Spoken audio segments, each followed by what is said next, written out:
Ayan. Guys, andito ako na Miniso dahil hindi ako natuloy na makipagkita sa isang sa mga vloggers. Ayan, hindi ako natuloy dahil may pangyayaring hindi mo inaasahan. Kaya dito na lang ako. Ayan, nandito ako sa SM Miniso. Ayan, mag-iikot-ikot lang. Ayan. Pero pumunta rin ang aking mga anak dito para masamahan ako. Kasi nagsisorry yung aking anak na hindi ako natuloy. Ayan. Pero hindi naman kasi okay lang yun.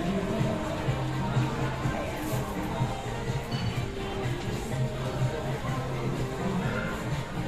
Ayan, dito sila.